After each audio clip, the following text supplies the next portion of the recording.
asatidz, ustadzat, seluruh guru-guru pondok pesantren Al-Multazam ataupun Al-Multazam 2 yang kita muliakan, Bapak dan Ibu sekalian yang kami muliakan dan Allah cintai, semoga senantiasa diberikan kesehatan dan keberkahan untuk malam hari ini kita sama-sama belajar bersama. Amin ya rabbal alamin.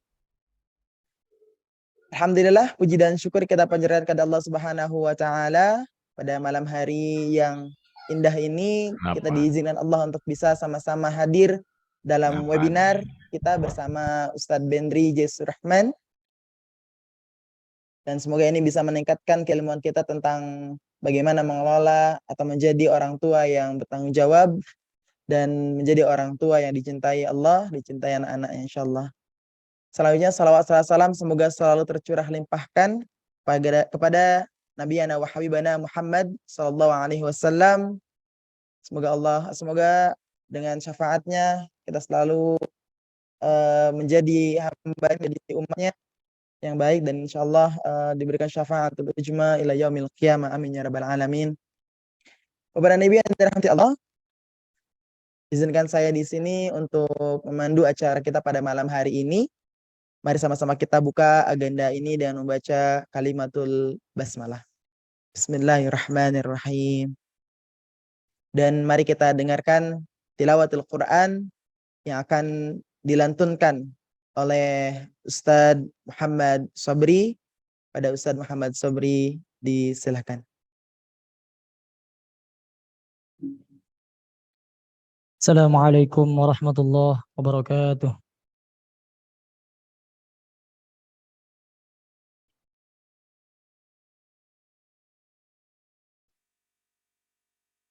أعوذ بالله من الشيطان الرجيم.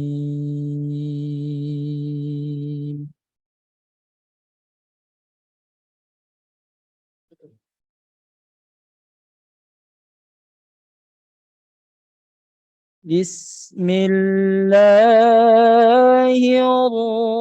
الرحمن الرحيم.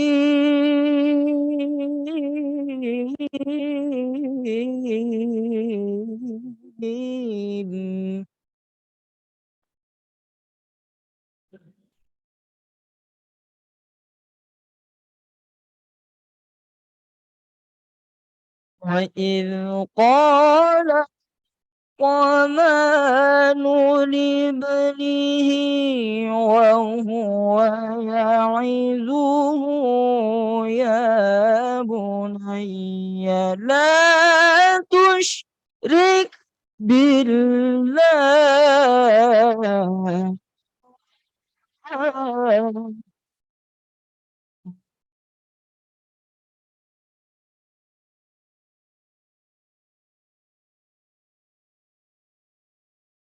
إن الشرك لظلم عظيم.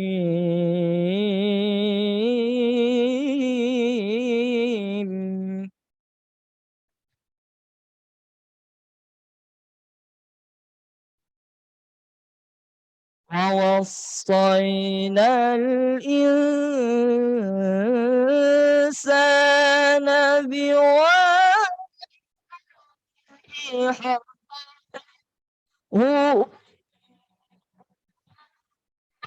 حسنا على وهن وفصاله في عامين.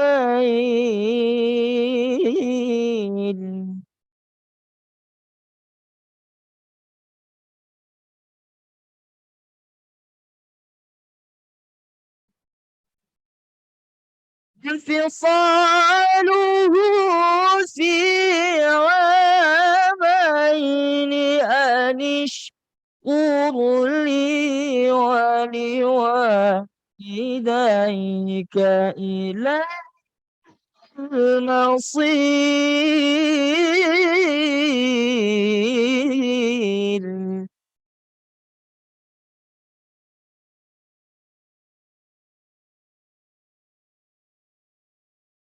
وإن jahadaka ala an tusyrika bima laysa laka bihi ilm.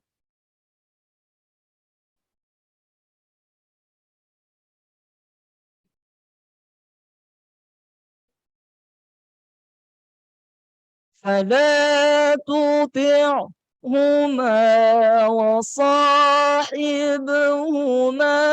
في الدنيا معروفا واتبع سبيل من أناب إلي.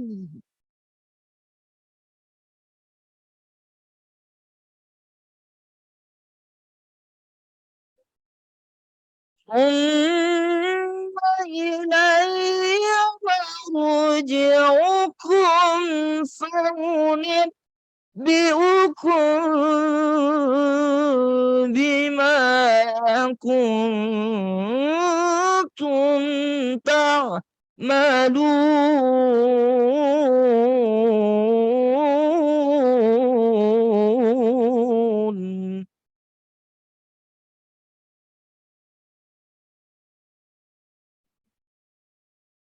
ثم إلي مرجعكم فأنبئكم بما كنتم تعملون.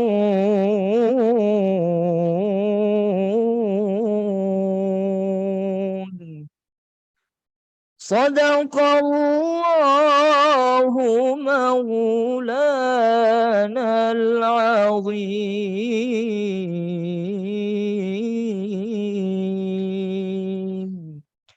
والسلام عليكم ورحمة الله وبركاته. Sadaqallahul azim. Sadaqa Rasulun Nabil Karim wa nahnu minasyahidin wasyakirin walhamdulillahi rabbil alamin. Masya Allah. Alhamdulillah, semoga apa yang dilantunkan oleh Ustaz Muhammad Sobri, Allah berikan banyak kelimpahan, keberkahan, dan juga semoga kita juga yang mendengarkan diberikan ganjaran yang sempurna. Amin ya rabbal alamin. Bapak dan Ibu yang dirahmati Allah, selanjutnya akan ada sambutan dari Mudir Mahad Al-Multazam 2 yang kita muliakan Kiai Haji Abdul Rasid Alsi MAG. Disilakan. Baik, bismillahirrahmanirrahim. Suara saya jelas, Pak Didi? Jelas Ustaz, alhamdulillah. Bismillahirrahmanirrahim. Assalamualaikum warahmatullahi wabarakatuh. Alhamdulillahi rabbil alamin. Alhamdulillahilladzi arsala rasulahu bil huda wa dinil haqqi liyudhhirahu 'ala ad-dini kullihi wa kafa billahi syahida. Asyhadu an la ilaha illallah wahdahu la syarika lah wa asyhadu anna Muhammadan 'abduhu wa rasuluhu la nabiyya wa la rasula ba'dah. Allahumma salli wa sallim wa barik ala nabiyyina Muhammadin wa ala alihi wa sahbihi ajma'in, amma ba'd. Yang sama-sama kita muliakan narasumber kita malam hari ini, Ustadz Bendri Jaisyur Rahman. Ahlan wa sahlan Ustadz. Jazakumullah khair atas kesempatannya bisa menyapa kita semua. Mudah-mudahan kehadiran antum menambah keberkahan buat kita semua. Amin ya rabbal alamin. Para asatidz dan ustadzat, dan yang saya banggakan ayah bunda, orang tua, santri Pondok Pesantren Terpadu Al-Multazam, baik putra maupun santri putri. Alhamdulillah, kita bersyukur kepada Allah Subhanahu wa taala sampai saat ini kita masih diberikan nikmat yang luar biasa. Setelah nikmat terbesar, nikmat iman dan nikmat Islam, adalah nikmat kesempatan dan nikmat sehat, sehingga kita bisa berkumpul, bertatap maya dalam sebuah agenda yang sangat penting. Saking pentingnya Bapak Ibu, kita baru saja pekan kemarin ada parenting, maka pekan ini juga kita adakan kembali, mengingat memang banyak hal yang perlu kita samakan frekuensinya, antara orang tua dengan lembaga, antara orang tua dengan anak, antara lembaga dengan anak, sehingga harapannya segitiga emas yang sudah kita sepakati di awal antara orang tua, pesantren, dan santri itu sendiri, kemudian bisa bersinergi, membangun harmoni, sehingga pendidikan dan pembinaan putra-putra kita, putra-putri kita bisa berjalan dengan baik insya Allah. Bapak Ibu yang dirahmati Allah Subhanahu wa Ta'ala, bertepatan memang dengan jadwal perizinan untuk kelas 8, 9, 11, dan 12, sehingga bisa jadi yang hadir di sini sebagian besar posisinya sedang ada di rumah membersamai putra-putra dan putra-putranya. Inilah yang sebenarnya kemarin sempat kita coba evaluasi dan ternyata mendapatkan respon yang cukup baik karena memang para orang tua mau punya kesempatan yang lebih panjang, lebih banyak untuk kemudian berkomunikasi dengan putra-putranya di rumah. Ya mudah-mudahan ini juga bisa menjadi sunnah hasanah ke depan sehingga secara reguler Bapak Ibu bisa komunikasi head to head dari hati ke hati, karena mungkin kalau lewat hanya via telepon atau ketemu hanya sesaat, masih ada yang mengganjal, masih ada yang menggantung dan lain sebagainya. Dan putra-putra kita mungkin bisa bercerita lebih banyak pada saat bercengkrama malam-malam menjelang istirahat dan seterusnya. Nah, insya Allah mungkin nanti tips dan triksnya Ustadz Benri lah yang akan menyampaikan kepada kita. Memang judul besarnya adalah bagaimana membangun, bagaimana cara mengikat hati dan mengikhlaskan anak di pondok pesantren.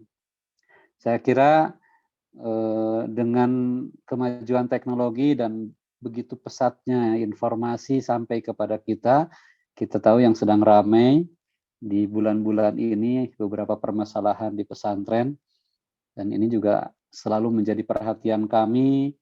Kita berusaha dan berupaya meminimalisir, menghindari hal-hal yang tidak kita inginkan. Nah, tentu ketika orang tua mengikhlaskan, orang tua memberikan kepercayaan penuh, dan pesantren kemudian juga melaksanakan amanah dari orang tua itu dengan sebaik-baiknya, maka insya Allah kita sinergi dan harmonisasi akan terbangun dengan sendirinya. Oleh karena itu, Bapak Ibu yang dirahmati Allah Subhanahu wa Ta'ala, tentu saya atas nama pribadi, atas nama lembaga, atas nama para asatidz juga menyampaikan jazakumullah khairan katsiran.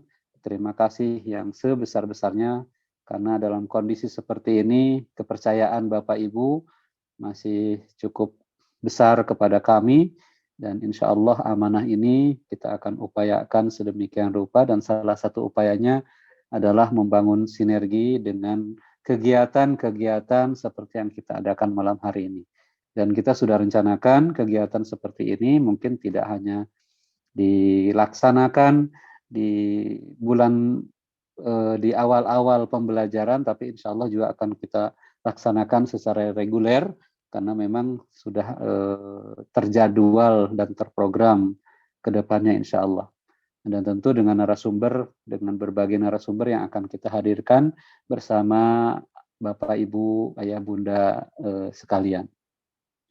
Tentu Bapak Ibu yang dirahmati Allah Subhanahu wa Ta'ala, kita berharap anak-anak kita dengan kondisi bangkit dari pandemi kemudian bisa lebih fokus ya dalam pola pendidikan dan pembelajaran di pesantren, terutama untuk SMA, karena semuanya yang di SMA sudah menggunakan alat belajar dengan program Smart Classroom-nya, sementara di SMP baru kelas 7, di kelas 8 dan kelas 9 belum menggunakan program tersebut.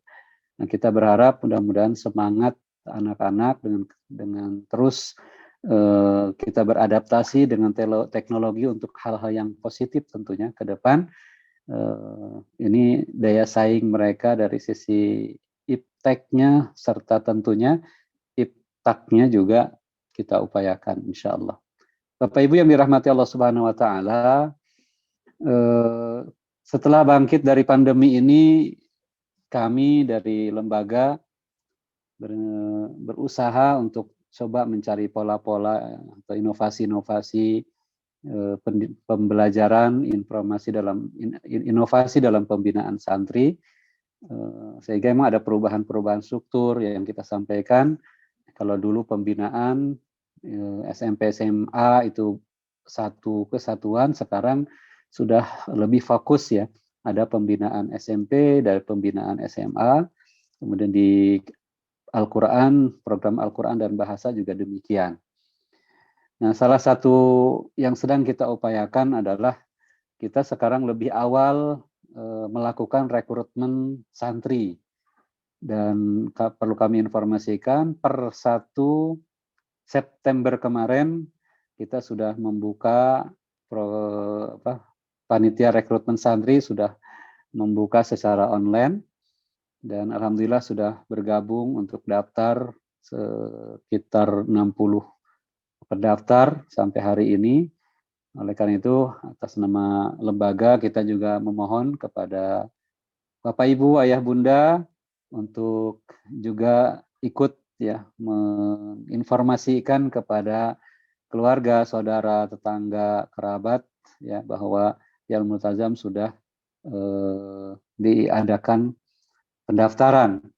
Bapak Ibu yang dirahmati Allah Subhanahu wa taala, ketika kita bisa memberikan informasi dan karena informasi kita kemudian dia daftar di pesantren, dan karena informasi kita kemudian dia belajar di pesantren, maka sesungguhnya itu akan menjadi amal jariah selama dia belajar, maka kita pun akan mendapatkan pahala di sisi Allah Subhanahu wa taala karena memberikan informasi-informasi positif, informasi yang baik kepada mereka.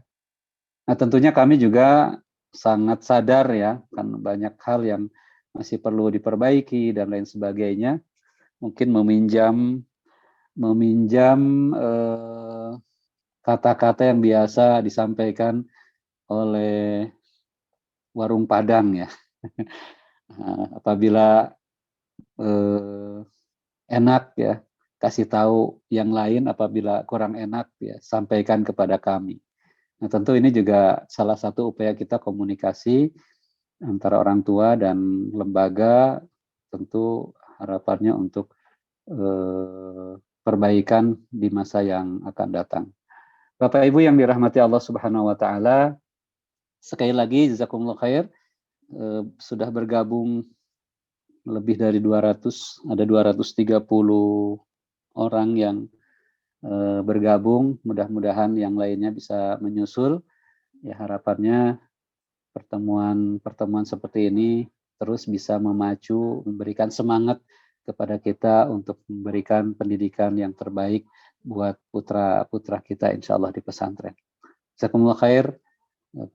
Kurang lebihnya mohon maaf. Aku qouli hadza wa astaghfirullah li wa lakum wal afu minkum. Wassalamualaikum warahmatullahi wabarakatuh.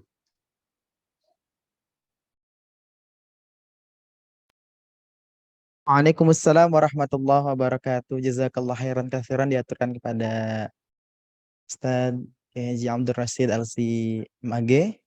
Allah, terima kasih Ustaz. Selanjutnya Bapak dan Ibu sekalian, kita langsung masuk ke materi kita pada malam hari ini. Masya Allah, ini temanya istimewa ya. Mengikat hati dan mengikhlaskan anak di pondok pesantren. Di pondok pesantren, Masya Allah, ahlan wa sahlan, Ustaz Bendri sudah hadir di awal-awal tadi. Masya Allah, izin kami bacakan biodata Ustaz sedikit saja. Nanti Ustaz yang sampaikan sendiri. Masya Allah, beliau Allah berikan nama yang mulia Bendri Jesur Rahman. Masya Allah, alamatnya dari Bambu Apus Cipayung, Jakarta Timur. Masya Allah, luar biasa. Channel YouTube beliau ada Fatherman atau Instagram beliau @ajobendri. Masya Allah. Moto hidup beliau, senyum, semangat, dan tulus. Serta yakinlah Allah mencintaimu meski kamu tak harapkan cintanya. Ya Allah, dalam banget ini Ustaz, Masya Allah, luar biasa. Pendidikan beliau dari Ma'had Al-Hikmah Jakarta, FISIP UI dan Ma'had Utsman bin Affan Jakarta. Baik, langsung saja Bapak dan Ibu sekalian, kita panggilkan dan mic ini kita berikan kepada guru kita tercinta, Ustadz Benri J. Surahman. Pada Ustadz Benri J. Surahman, disilahkan. Baik, Masya Allah. Jazakallah khair ya Ustadz MC yang sudah mengantarkan kita. Bismillahirrahmanirrahim. Assalamualaikum warahmatullahi wabarakatuh. Innal hamdalillah nahmaduhu wa nasta'inuhu wa nastaghfiruh wa na'udzubillahi min syururi anfusina wa sayyiati a'malina. Man yahdihillahu fala mudhillalah wa may yudlil fala hadiyalah. Asyhadu an la ilaha illallah wahdahu la syarikalah wa asyhadu anna Muhammadan abduhu wa rasuluhu alladzi la nabiyya ba'dah wa la haula wa la quwata illa billah wa ba'd. Ikhwatal iman, a'azakumullah jami'an. Pertama kali yang kami muliakan, kami hormati Ustadz kami, Ketua YP Al-Multazam Husnul Khotimah, Ustadz Haji Ud Pandu Suandana SSI MPD, serta para pengurus dari Yayasan YP Al-Multazam Husnul Khotimah. Yang kami muliakan, kami hormati ya Mudir Ma'had Al-Multazam 2, Ki Haji Abdul Rashid Lazi MAG, tadi sudah menyampaikan sambutan. Allah berkahi beliau, panjangkan umurnya dalam ketaatan kepada Allah, diberikan kesehatan lahir dan batin, dan menjadi salah satu ahlu jannah insyaallah. Dan juga kami mulakan kami hormati Mudir Ma'had Al-Multazam 1, Ki Haji Adin Nur Haidin LC MPD. Mohon maaf jika ada kesalahan dalam penyebutan nama dan gelar ya. Beliau juga guru kita yang mudah-mudahan Allah jaga terus, Allah berkahi hidupnya. Juga terutama buat para asatizah dari pesantren Al-Multazam Husnul Khotimah, baik yang Multazam 1 maupun Al-Multazam 2, dan terutama juga para wali santri dimanapun saat ini berada. Semoga Allah berkahi kita semua yang hadir, dan semoga kita bisa masuk surga bersama-sama semuanya. Amin ya rabbal alamin. Saya juga ingin menyapa ayah bunda yang malam ini membersamai kami ya dengan on cam. Pertama Bunda Yuli, terima kasih mau on cam ya, karena salah satu yang beratnya kajian online itu adalah kalau ustadznya ngomong sama tembok gitu. Jadi nggak ada lagi layar gitu, cuman muka sendiri gitu ya. Ngelihat wajah sendiri itu udah sering gitu ya. Justru pengennya ngeliat wajah jamaah gitu ya. Makanya bersyukur sekali ada Bunda Yuli, ada Ayah dan Nendra juga, Masya Allah. Bunda Tuti, makasih. Ada Bunda Nurul Mutiah, makasih juga. Ada Abu Yumna, ada Bunda Zahirul Hakiki, Bunda Yunitasari, Ayah Hedi Gunarto. Masya Allah ya, di sini sudah beberapa yang juga akhirnya on cam ya. Ayah Yudi Yudhistira, Abi Aisyah di Babel ya, dan banyak sekali ya, akhirnya banyak juga yang hadir. Kok saya sapa-sapa satu-satu sampai jam 12 malam gitu ya, tapi terima kasih. Juga sini ada Ayah Afwan Zaidan ya, juga beberapa yang lain yang saya tidak bisa sebutkan. Terima kasih. Jadi suasana di malam ini menjadi ramai dan menjadi menyenangkan karena kita bisa berinteraksi, saling muwajahah, terutama di malam yang secara waktu sebenarnya kajian Ba'da Isya ini waktu bagian halusinasi sebenarnya. Jadi emang agak berat ya Ustadz ngomong, dan biasanya kalau on off cam gitu ya beratnya adalah apalagi di habis makan malam di kamar udah ya tiba-tiba ada suara yang ngorok aja itu kita udah langsung kaget tuh kok bisa gitu ya. Makanya yang menampakkan wajahnya ini dijaga langsung Allah. Kalau ketahuan tidur kan bisa langsung saya tembak gitu ya. Ada Ayah Irfan Haikal, jazakallah khair ya. Ada Ayah Agus juga di Cikampek ya, makasih. Di kesempatan malam ini ya kami berterima kasih ya diminta untuk berdiskusi, untuk membahas khususnya para ayah-ayah bunda sini yang mungkin dalam beberapa waktu belakangan sudah memahami bahwa menjadi sorotan tentang masalah pesantren dengan segala pernak-perniknya. Tentu kita paham tidak ada satupun lembaga pendidikan yang sempurna, karena hakikatnya yang mengelolanya pun adalah manusia ya. Pastinya ada hal-hal yang harus kita pahami, cuman basicnya adalah bagaimana kita ketika mempesantrenkan ini dasarnya adalah karena kesadaran, di mana ada 3 pilar yang tadi sudah disebutkan Ustadz kita, Ustadz Abdul Rashid, mulai dari para pihak pesantrennya, kedua adalah orang tua, yang ketiga adalah santrinya sendiri. Santri dalam hal ini anak-anak kita ini bukan sekedar objek, tapi dia subjek. Kenapa? Karena hampir sebagian besar masalah-masalah pesantren khususnya adalah ketika santri tidak memahami mau ngapain di pesantren. Saya beberapa kali jadi konsultan pesantren, saya belajar memetakan. Ternyata santri itu ada 2 kategori. Ada santri ideologis, ada santri tragis. Ya. Kalau santri ideologis itu maaf ya punten gitu ya, kalau ditanya kamu ngapain masuk pesantren, insya Allah Ustadz saya akan menjadi ulama ahli hadis Ustadz, nanti habis dari Al-Multazam insya Allah mau berangkat ke Al-Azhar, S1-nya ambil hadis, S2-nya nanti di Sudan, S3 di Madinah misalnya, pulang nanti mau bikin pusat kajian hadis. Masya Allah, mantap, bagus. Itu namanya santri ideologis, dia tahu mau ngapain. Berikutnya ada santri tragis. Kalau santri tragis ditanya, kamu mau ngapain pesantren? Nggak tahu, disuruh mama. Ya, papa sibuk soalnya, mama capek ngurusin adik ada 8. Ya, aku di rumah main game mulu, daripada ngerepotin, udahlah di pesantren. Terus temennya denger, ya sama nasib gue juga. Oh sama, gue juga. Makanya santri tragis ini berkoalisi. Nah sebagian besar santri tragis berkoalisi inilah biang masalah di pesantren. Makanya kalau para asatid dengar uraian saya ini harusnya bisa memetakan mana yang santri ideologis, mana santri tragis. Sehingga orang tua harus menyadari bahwa membesantrenkan itu bukan melepaskan tanggung jawab.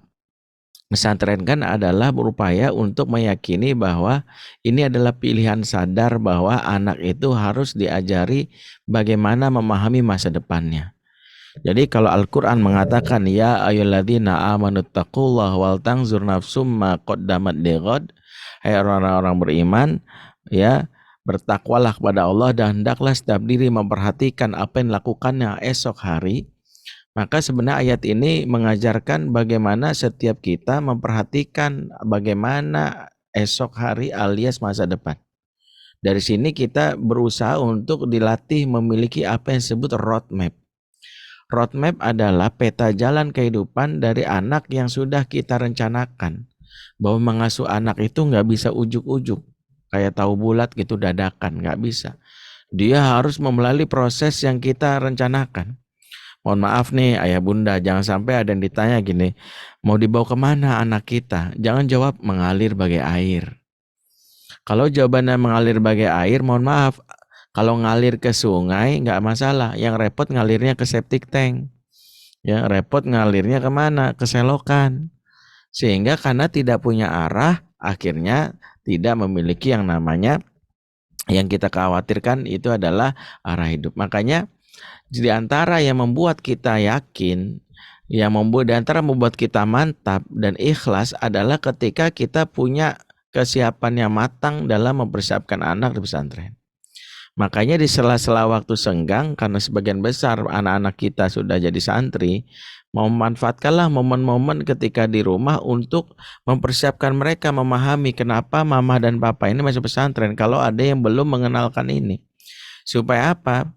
Karena orang-orang yang memahami tujuan hidupnya, memiliki pengetahuan akan yang dilakukan, akan berbeda dengan yang tidak mengetahui. Sebagaimana firman Allah, hal yastawi ladzina ya'lamuna wal ladzina la ya'lamun. Apakah sama orang-orang yang memiliki pengetahuan dengan yang tidak memiliki pengetahuan? Apa maksudnya? Orang yang tahu dengan yang tidak tahu beda. Sebagian besar orang tua memiliki rasa tidak tenang saat nitip anak pesantren karena dia sendiri tidak tahu ilmunya, tidak memahami tujuan dari masa depannya. Karena tidak tahu itu maka kegelisahan sering terjadi. Coba dah saya mengilustrasikan ayah dan bunda semua ini naik pesawat. Kalau yang nggak tahu bagaimana navigasi di udara, pastinya baru sekali turbulensi pasti deg-degannya luar biasa. Astagfirullahaladzim ya Allah, ya astagfirullahaladzim, jatuh nih ya Allah. Turbulensi itu membuat kita astagfirullahaladzim ya Allah. Walaupun sih kita menjadi hikmahnya adalah kita jadi sering zikir kan gitu ya. Ya konon zikir terbaik orang Indonesia bukan di masjid ya, tapi lagi naik pesawat pas turbulensi. Nah itu zikir terbaik kita tuh lagi naik pesawat ya, zikirnya kencang, Allahu la ilaha illa qayyum la ta'khudhuhu sinatun wa la nawm, langsung tuh hafal ayat kursi ya. Selama ini kalau di rumah hafalnya kursi doang, ayatnya dilupain. Nah ternyata seperti itu ya. Jadi ketika kita di udara, kita karena nggak punya tahu ilmu tentang dunia penerbangan, kita akan bergelisah, kita akan tenang, kenapa sih ini kok goncang-goncang mulu gitu. Beda dengan pilot, beda dengan pramugari, karena dia tahu dia mau menuju mana, dia tahu apa yang terjadi di dalamnya, turbulensinya bagaimana, dia tahu di ketinggian berapa dia akan mengalami goncangan, dia tahu bahwa ada awan yang akan ditabrak di jarak sekian. Maka pada saat turbulensi mereka, mohon maaf ya, lebih tenang pada kita. Nah, rasa yang memberikan tenang itu adalah memiliki yang namanya kesadaran yang disebut namanya al-fahmu itu. Artinya kita memiliki pemahaman bahwa pesantren bukan ikut-ikutan.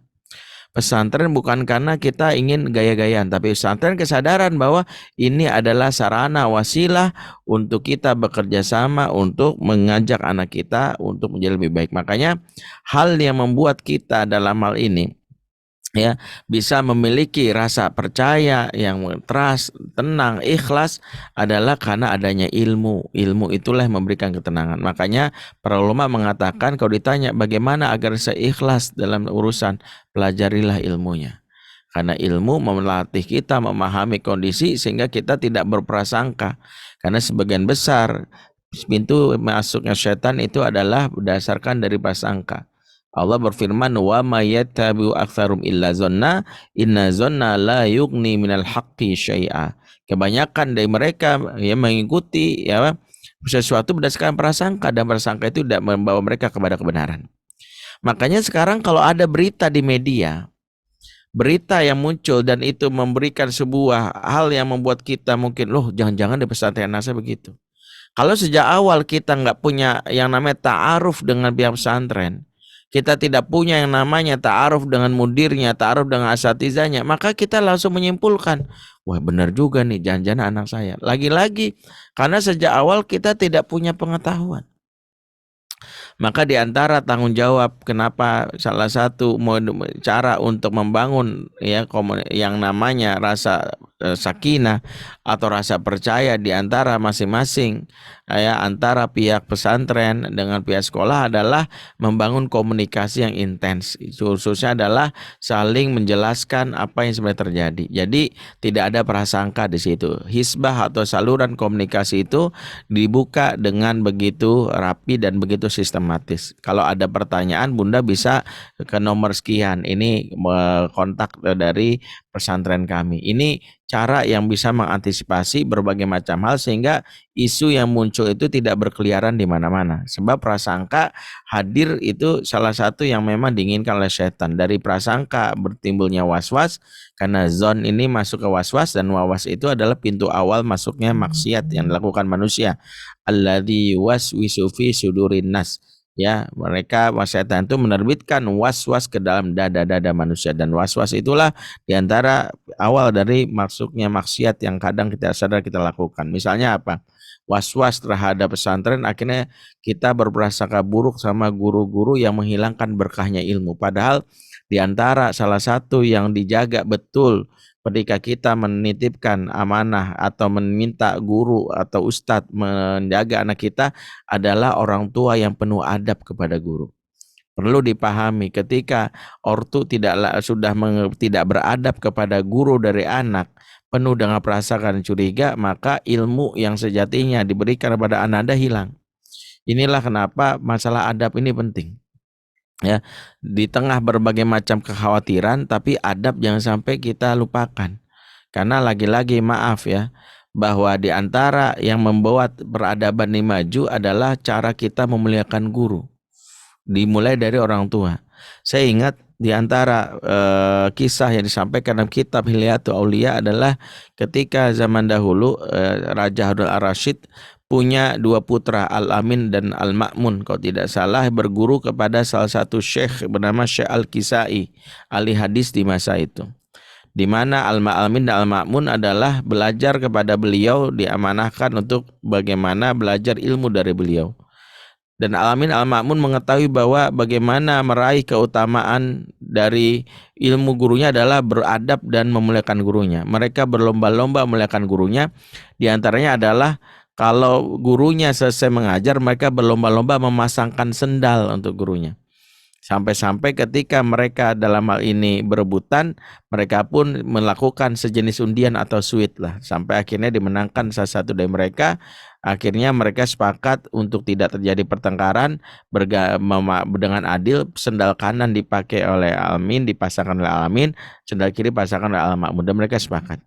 Pada saat gurunya selesai ngajar, mereka sepakat Al-Amin masangkan sendal kanan, Al-Ma'mun masangkan sendal kiri. Dan hal ini dilihat oleh orang-orang yang membincangkan hal ini, sampai kabar ini sampai kepada Harun al-Rasyid. Ketika sampai kepada Harun al-Rasyid, maka Harun al-Rasyid memanggil Syekh Al-Kisai untuk ditanyai, ya. Makanya ditanya, ya, man akramun nas fi hadzal bilad? Siapa manusia yang paling mulia di negeri ini? Kata Harun al-Rasyid kepada gurunya dari anaknya itu Syekh Al-Kisai.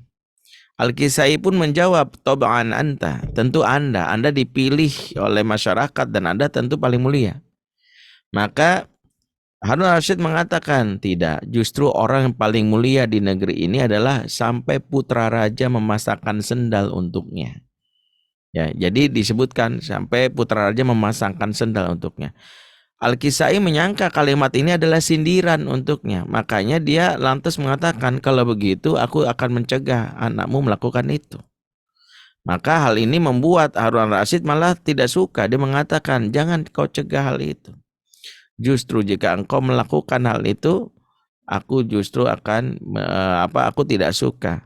Ketahuilah bahwa bangsa ini diangkat, ya, dimuliakan oleh Allah dari cara kita memuliakan guru, dan bangsa ini dihinakan oleh Allah dari cara kita menghinakan guru. Ini rumus bagaimana kita bangkit dalam peradaban, bagaimana memposisikan guru dalam posisi yang justru harus kita kembalikan bagaimana dalam adab yang diajarkan oleh Islam.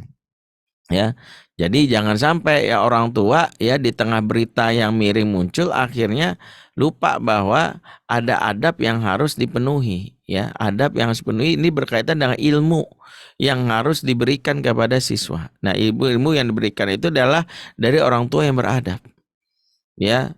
Jangan maaf kata ya, masih ada paradigma yang kadang berkembang adalah kadang guru itu dianggap buruh pendidikan. Ustadz itu dianggap buruh pendidikan. Ini salah satu yang mencemari nilai keutamaan bahkan datang keberkahan terhadap ilmu dari guru kepada ananda. Jadi kalau memposisikan sebagai buruh maka kita akan berhitung dari sisi bayaran. Ya, Anda sudah saya bayar ya. Nah, ini adalah mencemari dan menghinakan ilmu pengetahuan itu sendiri. Maka di antara adab yang harus kita jaga, bagian dari menumbuhkan yang namanya ilmu itu adalah bagaimana adalah kita menjaga keberkahan agar ilmu itu sampai kepada ananda. Kata-kata kita, bagaimana kita kalaupun protes kita berbicara dengan adab yang baik, membuka komunikasi dengan juru bicara dari pesantren, itu yang diajarkan. Tapi gimana Ustadz? Kalau terjadi anak-anak mengalami ini, nah disitulah peran orang tua bahwa mempesantrenkan itu tidak membuat lepas tanggung jawab, justru buah dari pola asuh di masa lalu akan berpengaruh terhadap bagaimana anak-anak menyelesaikan masalah saat di pesantren. Karena di antara hal yang justru menjadi masalah adalah orang tua mengekspor masalah baru justru ketika anak dipesantrenkan. Hakikatnya pesantren itu adalah orang tua melakukan kepanjangan tangan dari apa yang sudah dibina pada saat di rumah, kemudian dimatangkan lagi di sekolah. Justru bukan menambah mengekspor masalah, karena udah bermasalah di rumah kirim aja ke pesantren. Sehingga akhirnya memposisikan pesantren sebagai bengkel.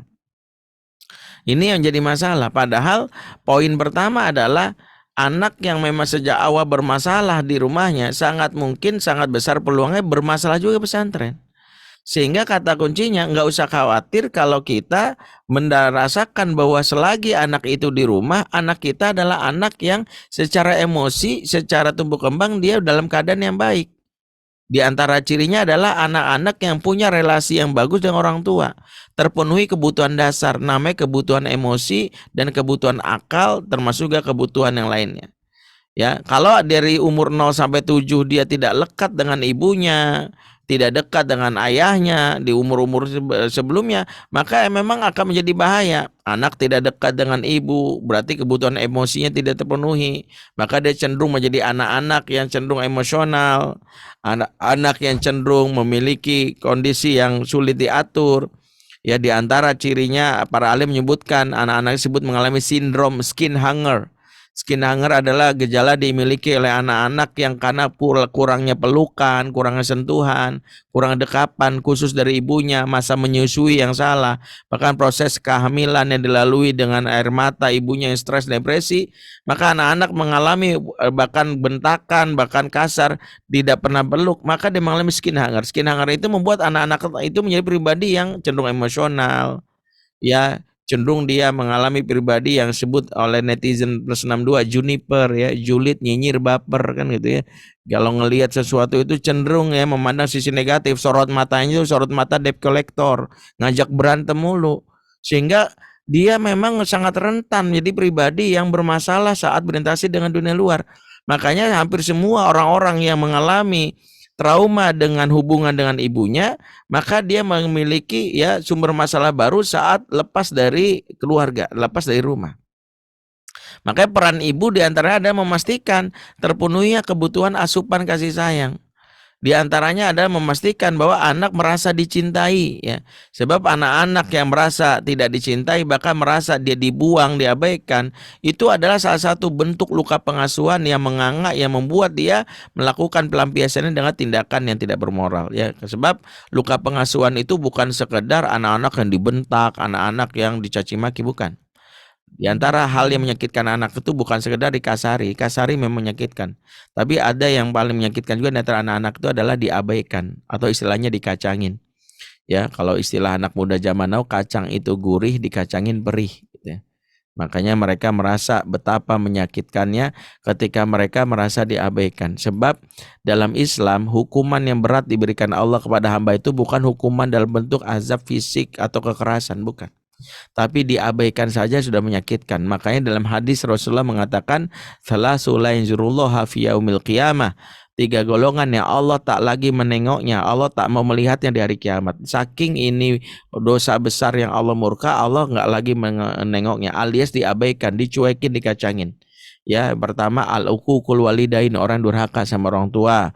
Al-mutasyabihatu minan nisa'i birijal, wanita yang menyerupai laki-laki, dan ada yus, laki-laki nggak punya sifat cemburu. 3 orang ini, golongan ini diabaikan di hari kiamat, alias Allah murka, udah nggak ada lagi tempat untuk dialog, berarti dia merasa sakit setelah itu. Makanya ketika Ka'ab bin Malik melakukan pelanggaran alias tidak mau berangkat perang Tabuk karena malas, maka di antara hukuman yang Allah berikan kepadanya dihajar, diboikot, diabaikan. Jadi diabaikan itu menyakitkan. Nah, anak-anak yang merasa diabaikan, tidak terpenuhi kebutuhan kasih sayangnya, tidak mendapatkan ini, maka dia akan menjadi pribadi yang sakit, pribadi yang pribadi yang mencari perhatian kepada pihak luar. Kalau dia adalah laki-laki, dia cenderung menjadi pribadi yang emosional. Kalau dia perempuan yang tidak dapat asupan kasih sayang, dia cenderung menjadi perempuan yang juga emosional. Selain itu juga menjadi perempuan yang caper sama sembarang laki-laki, seperti itu. Jadi kenapa asupan ini penting? Kenapa? Di antara tugas orang tua adalah ketika anak lepas dari dirinya, terutama di era digital ini, adalah menjaga hubungan. Di mana hubungan yang sehat di zaman now diindikasikan, dicirikan ketika anak itu tidak memiliki apa yang disebut privasi atau rahasia. Salah satu kecelakaan pengasuhan adalah ketika anak punya kalimat gini, ya, that's my privacy. Itu rahasia aku. Kepo banget sih jadi orang tua gitu. Ketika anak selalu menjawab ini rahasia ya, aku nggak mau cerita, atau selalu dengan kata-kata nggak apa-apa, Enggak apa-apa. Kamu kenapa sih dari tadi namanya enggak apa-apa? Enggak apa-apa itu apa-apa. Sebab perlu dipahami adalah tidak ada anak yang introvert ke orang tua. Enggak Ustadz, anak saya introvert. No. Pengalaman saya jadi konselor, saya meyakini tidak ada anak introvert ke orang tua, ya adalah anak yang tidak percaya atau terluka kepada orang tuanya. Maka anak tuh kalau nggak percaya atau terluka pada orang tuanya, maka yang muncul adalah dia cenderung adalah menarik diri, alias dia tidak mau banyak bercerita. Itulah menyebabkan ketika dia dimanapun dia ada masalah, dia diam. Dia misalnya mendapatkan bulian, dia diam. Dia mendapatkan apapun diam. Dia tidak bercerita. Kenapa? Karena dia tidak percaya, distrust. Namanya children distrust. Maka mengapa ikatan hati itu menjadi salah satu pilar yang menjaga. Anak yang punya hubungan dekat dengan orang tuanya, di antara buahnya adalah dia mudah bercerita. Di antara contoh dalam Quran adalah bagaimana dekatnya antara Yusuf dengan Yakub. Sehingga ketika Yusuf mengalami mimpi yang menggelisahkan secara spontan karena nyaman dengan ayahnya, apa katanya yang disebutkan dalam surat Yusuf ayat 4?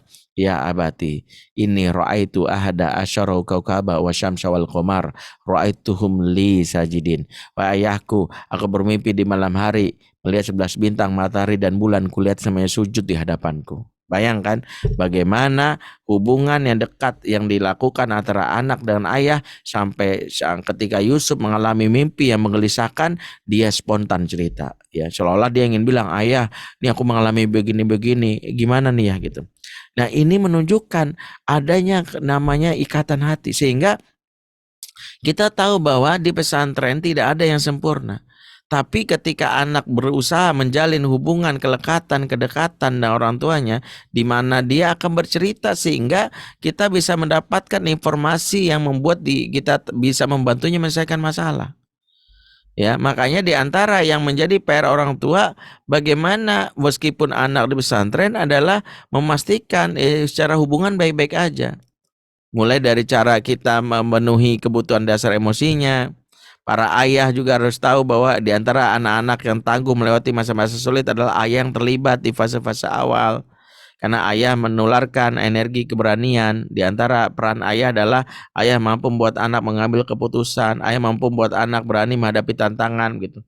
Anak menjadi fight, not flight gitu. Makanya kenapa ada ayah dan bunda ini adalah sayap yang membantu anak agar bisa seperti burung menjelajah tinggi ke angkasa. Dua kepak sayapnya ini berfungsi. Satu aja sayapnya nggak berfungsi, ini ibarat sayap-sayap patah yang membuat anak tidak bisa berjalan sebagai mestinya. Maka anak-anak yang disebut mudah fly, kalau ada masalah cenderung dia kabur, ya menangis, atau mungkin bahkan dia ya mengakhiri hidupnya dengan bunuh diri. Ini adalah contoh bagaimana tumbuh kembang emosi dia tidak terpenuhi dari ibu dan ayahnya. Sehingga kalau ibu dan ayah sepakat mampu terlibat, maka dampak paling utama adalah anak-anak walaupun disantrenkan, dia tetap memiliki koneksi yang kuat dengan orang tuanya. Sehingga saat-saat misalnya diberikan kesempatan untuk ngobrol, ya mereka lebih banyak bercerita. Yang jadi masalah adalah sebagian besar anak itu justru ketika ngobrol itu lebih banyak pasif, vakum. Karena mohon maaf ya, mungkin cara kita ngobrolnya juga sudah ketebak sama anak. Sebagian santri pernah cerita sama saya, kalau orang tua nelpon itu udah ketebak, pertanyaannya template. Ya udah makan belum? PR udah belum? Haflan kamu berapa juz? Maka anak kalau angkat telepon jawabannya template juga. Udah 10 juz, waalaikumsalam, tutup. Ya karena udah ketebak. Padahal sesi ketika nelpon itu kalau diberikan kesempatan sebenarnya sesi untuk sharing dan caring. Sharing dan caring itu satu, kalau ingin memulai pertanyaan, mulailah dengan pertanyaan yang dicontohkan Nabi. Jangan nanya sama tugas. Jangan nanya tugas. Nanya kabar boleh tapi jangan nanya tugas. Ya Nabi itu kalau ketemu yang namanya anak-anak itu nggak pernah nanya udah sholat belum? Haflan kamu nggak ada. Rasul tuh nanya sesuatu yang membuat anak merasa diperhatikan. Tahu nggak apa kira-kira yang membuat anak-anak merasa perhatikan? Kira-kira nanya apa? Ya coba saya pengen tahu ya, ayah bunda sini. Coba ketik ya, kira-kira nanya apa pertama kali ke nanya anak? Apa? Ada mau jawab coba ya, ayah siapa? Nggak usah diketik aja, ketik aja. Apa kira-kira yang kita jawab? Are you happy? Boleh. Uang jajan masih ada nggak? Gimana hari ini kegiatanmu? Oke. Hal-hal ini boleh. Tapi kalau contohkan Nabi, sehat nah, oke boleh. Tapi Nabi itu selalu memulai kalau ingin menjalin hubungan itu bukan dengan pribadi anak. Rasul saya memulai dengan hobinya anak. Jadi Rasul selalu bertanya gini, misalnya Rasul bertanya kepada Abu Umair, ya Abu Umair ma fa'alan nughair. Ya Abu Umair, gimana kabar burung pipitmu? Burung pipit piaraanmu gimana? Jadi dari apa yang tanyakan Nabi tercakup dua hal. Pertama, Rasul menanyakan sesuatu yang disukai anak. Yang kedua, Rasul perhatian banget sampai tahu hobinya anak. Kalau orang tua tuh sampai tahu hobinya anak, itu orang tua anak seneng banget. Jadi nanyanya harusnya gini, Bang, tadi main futsalnya skornya berapa kosong? Karena kita tahu dia habis main futsal. Dia akan cerita, alhamdulillah Bi, aku hampir nyetak 5 gol, cuman gawangnya dipindahin temen gitu. Kesel banget aku. Dan dia mau cerita. Jadi kita mulai dengan suatu. Misalnya kalau kita ngomong gini, Cin juara 3 lomba azan. Kok Abi tahu? Ya iyalah Abi. Gimana tadi lomba azannya? Jadi langsung kepada to the point menunjukkan walaupun kita dalam hal ini terbisa jarak, kita tetap memantau dia. Makanya di antara hikmah dalam kitab Sirah wal Manaqib Umar ibn Abdul Aziz ada sebuah hal yang diceritakan dalam hal ini oleh penulisnya ya Ibnul Jauzi, yaitu ketika ayahanda dari Umar bin Abdul Aziz yaitu Abdul Aziz bin Marwan hendak mencarikan sekolah, kalau diistilahkan sekarang pesantren, untuk anaknya, karena beliau mendapatkan tugas dari khalifah di masa itu untuk menjadi gubernur di Mesir. Ya, kisah ini mungkin ayah bunda pernah dengar ya. Pada saat beliau ditugaskan jadi gubernur di Mesir, beliau itu dalam hal ini mencari guru atau pesantren untuk sekolah untuk anaknya Umar. Saat itu beliau mendapati yang dimaksud namanya Syekh Sholih bin Kaisan. Ya, Syekh Sholih bin Kaisan itulah yang membuat dia diamanahkan jadi guru. Yang menariknya, beliau ketika membawa anaknya Umar, beliau tidak seperti sebagian besar kita termasuk saya yang mungkin kadang-kadang nih Ustadz terserah Ustadz ya, tidak. Beliau memaparkan visi misinya dulu. Ya, di antara yang beliau paparkan gini, Syekh, saya ingin anak saya belajar bahasa Arab dan sholat tepat waktu.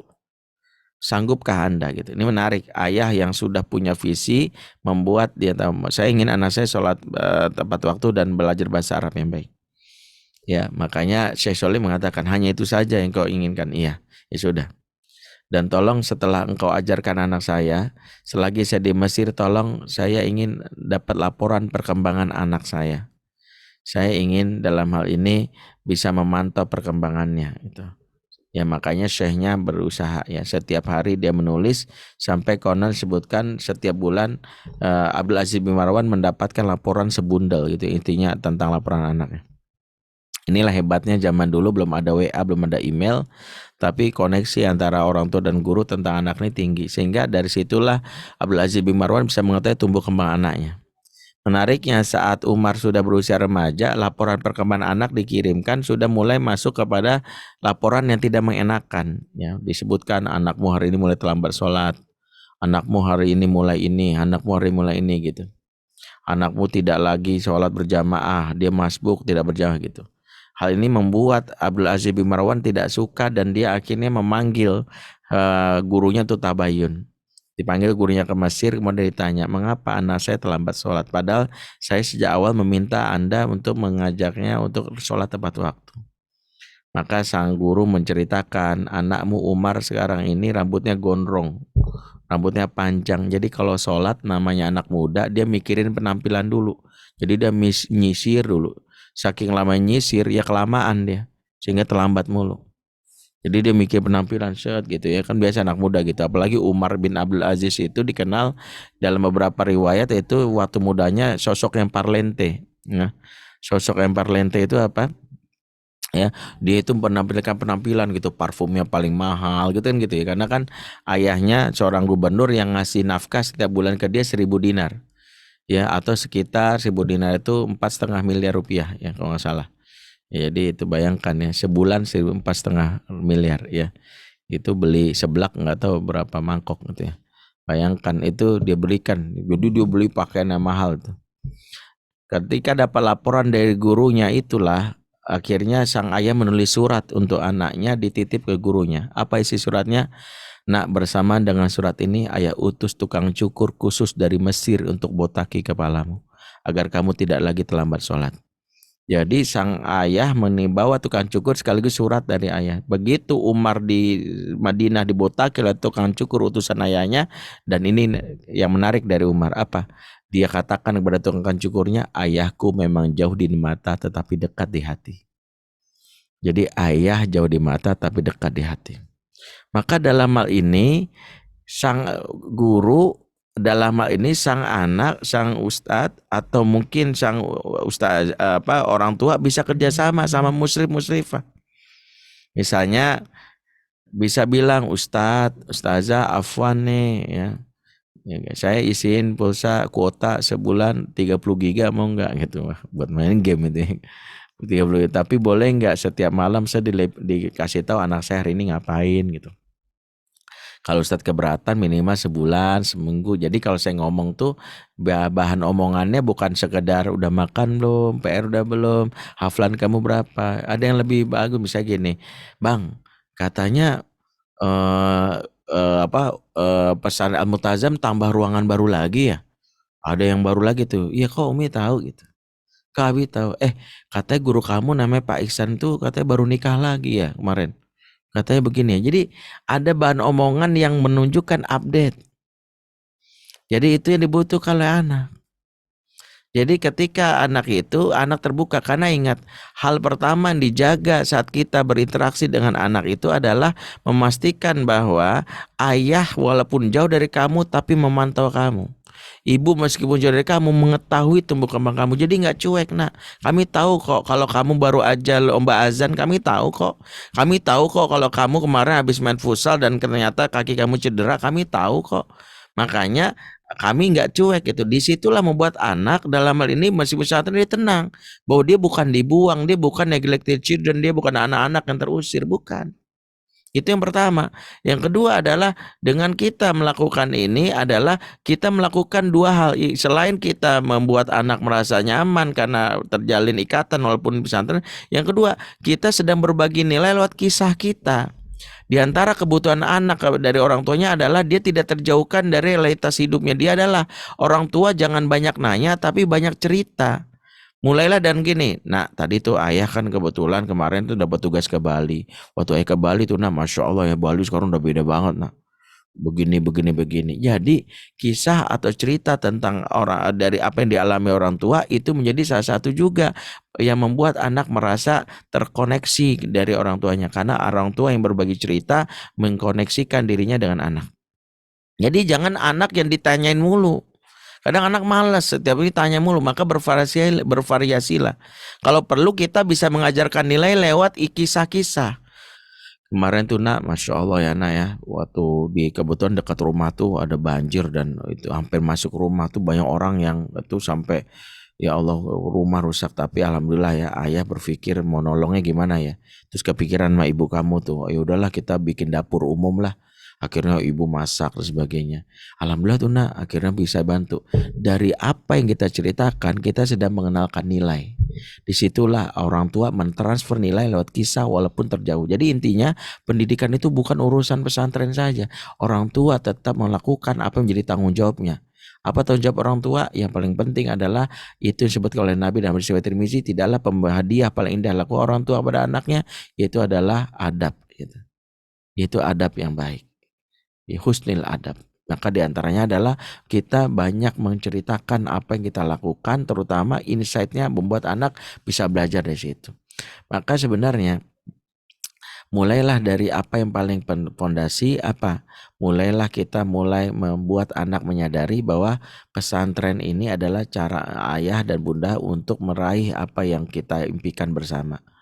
Kita ingin engkau menjadi ulama, menjadi ini. Jadi anak tahu bahwa engkau di pesantren ini bukan karena engkau bandel, bukan karena engkau dibuang, bukan karena engkau begini, bukan. Tapi karena kami sedang berusaha menjalankan visi supaya engkau menjadi gini. Itu yang pertama. Yang kedua, pastikan juga saat pesantren anak tetap terkoneksi dengan apa? Dia tetap orang tuanya memantaunya lewat laporan yang dia baca dari gurunya, lewat laporan dan muslifnya, bahkan orang tuanya update tentang isu-isu yang terbaru di pesantrennya dari banyak komunitas, entah di grup WA atau bagainya. Yang ketiga, orang tua juga mendapatkan apa yang menjadi salah satu kebutuhan anak, yaitu transfer nilai atau value lewat kisah-kisah yang diceritakan sewaktu ayah bundanya di rumah ya. Jadi cerita tentang kejadian harian, tentang bagaimana bisa dia bilang, tahu nggak itu kan kucing yang di rumah kita tuh mati. Nah tuh habis itu ya udah ayah kubur, sedih juga sih. Jadi ayah merasakan bagaimana tuh harusnya tuh kita muliakan kucing ya. Kucing itu kan hewannya hewan milik Nabi dan sebagainya. Jadi kita anak mendapatkan nilai lewat dialog-dialog yang dikembangkan saat pesantren, ditambah pertemuan-pertemuan yang kita lakukan saat berada di depan bersama anak, pertemuan yang menjalin koneksi, karena anak-anak itu akan terus berada dalam nilai selagi terkoneksi. Karena kata kunci mengasuh anak itu dibikin oleh para ahli dengan satu kaidah penting, at-ta'lif qabla ta'rif, at-ta'rif qabla taklif. Ikat hatinya sebelum kita ngasih tahu atau ngasih informasi sebelum kita ngasih tugas atau beban. Jadi ikat hatinya. Kalau orang barat bilang connection before correction, jalin koneksi sebelum mengkoreksi.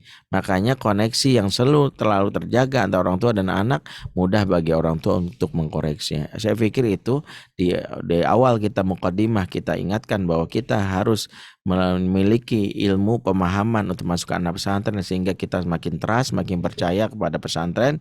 Ditambah kita juga harus menjaga adab sebagai bagian mendapatkan keberkahan supaya jangan sampai akhirnya hilanglah keutamaan ilmu. Yang paling penting adalah bahwa anak itu menjadi subjek yang harusnya tetap kita kontrol, kita jaga, di mana hatinya terpaut pada hati orang tuanya.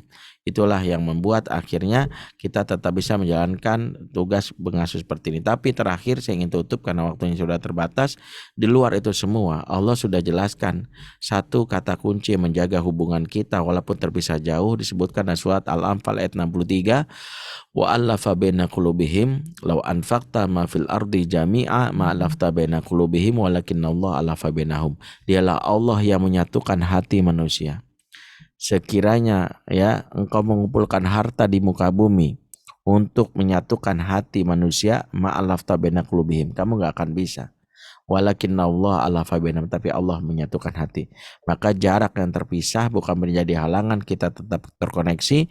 Mintalah kepada Allah pemilik koneksi, karena provider dari Allah tidak akan pernah putus, tidak akan pernah ngeheng, karena dia akan mengikat hati kita dengan anak kita. Mudah-mudahan bermanfaat. Aku lu qouli hadza fastaghfiru lakum. Wassalamualaikum warahmatullahi wabarakatuh.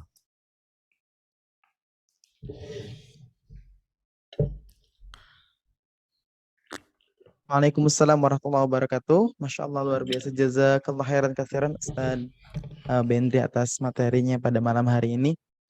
Terasa singkat sehingga harus lebih, pasti dirasa Bapak dan Ibu semuanya pasti ada yang ingin ditanyakan. Izin Ustadz, kita buka beberapa pertanyaan ya. Kita buka langsung, yang mau raise hand boleh, silakan Bapak dan Ibu. Yang mau langsung dulu, nanti insya Allah kita akan bacakan yang di chat. Boleh? Silakan, ada Bapak siapa atau Ibu siapa yang mau langsung bertanya dengan Ustadz Bendri di malam hari ini nih, Masya Allah. Beruntung sekali nih. Oke, ada Bapak Alfat Abu Syahin. Silakan, Pak.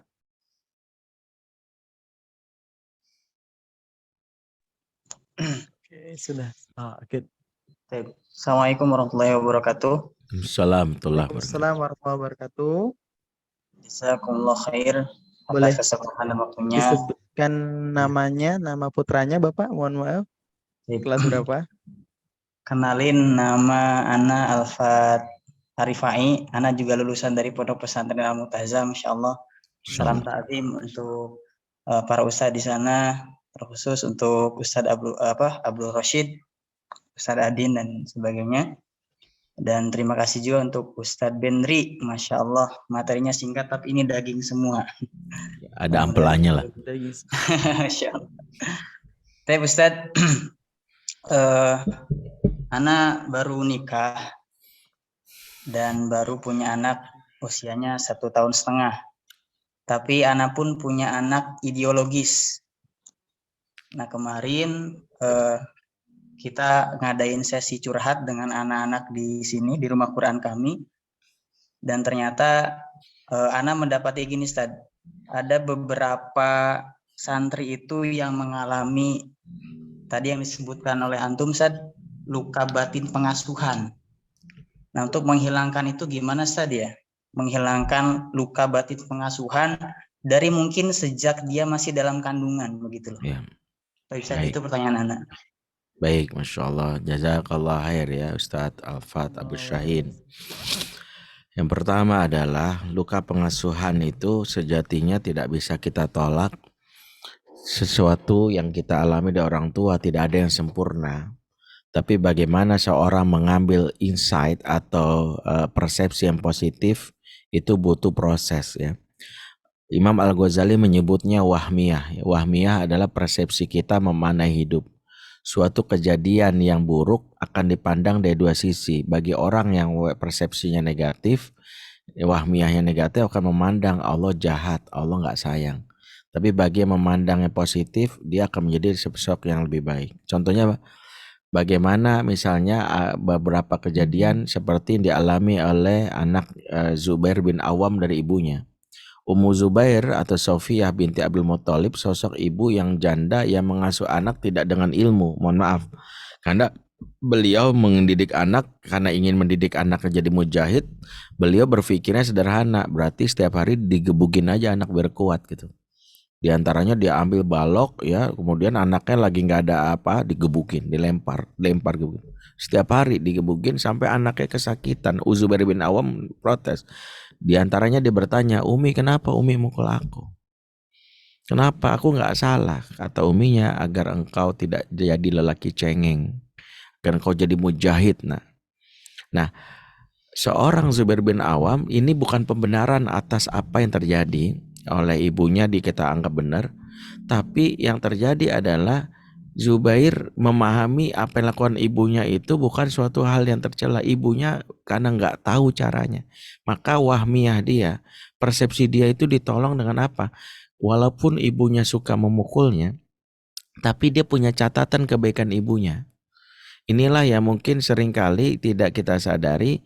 Sebagian besar anak-anak terluka itu adalah hilang catatan terhadap kebaikan orang tuanya. Maka di antara yang dilakukan dalam terapi membantu anak-anak luka itu apa yang diajarkan surat Al-Baqarah ayat 237, wala tansaul fadla bainakum, jangan kamu lupakan kebaikan di antara kamu. Ayat ini secara umum sebenarnya membahas, jadi kita ngambil ya al-ibrah min umumil lafaz ya, ibrah itu berdasarkan keumuman lafaz, bukan di kekhususan sebab. Makanya secara lafaz kita minta jangan lupakan kebaikan di antara kalian.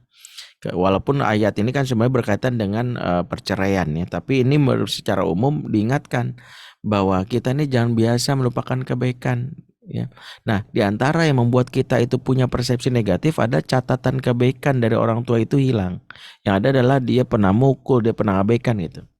Itu yang pertama. Makanya nanti dalam terapi beberapa ahli itu melatih anak itu untuk memiliki rasa syukur yang banyak terhadap hidup dialami dan mencoba untuk mencari hal-hal positif di orang tua. Ya, kalau di dalam sisi psikologi namanya teknik sebut namanya cognitive behavioral therapy atau CBT.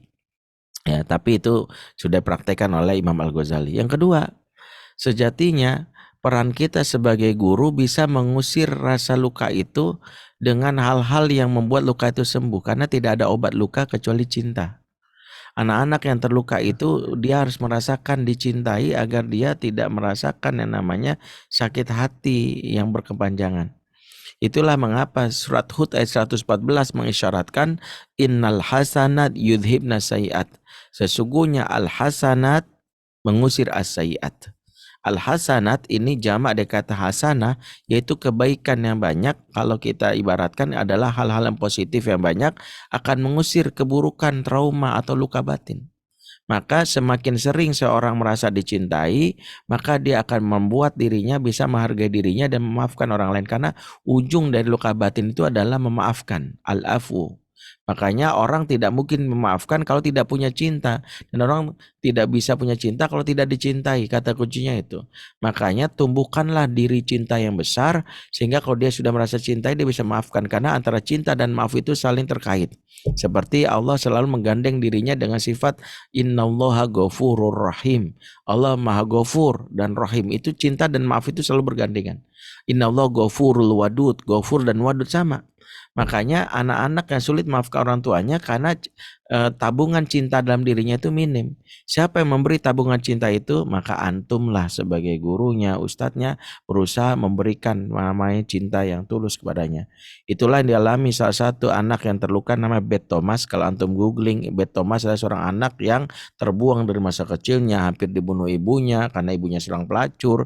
Bahkan dia akhirnya menjadi sosok yang sadis. Dia sempat hampir memotong adiknya, membunuh adiknya, bahkan dia sempat memutung kucing yang ada di dalam dirinya, sampai ditemukan oleh psikiater. Psikiater ini akhirnya melakukan upaya yang disebut namanya reparenting, yang memperbaiki skema pengasuhan.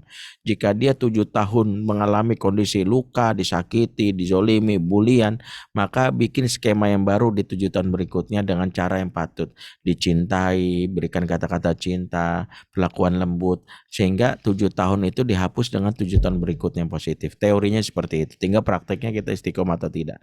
Wallahu a'lam bishawab. Sama jazakallah khairan katsiran Ustaz Henry Oh iya. atas jawabannya. Terima kasih juga kepada Ustaz Alfat yang sudah bertanya. Nah, ini ada Bapak Eko. Masya Allah, Bapak Eko, boleh silakan untuk di unmute.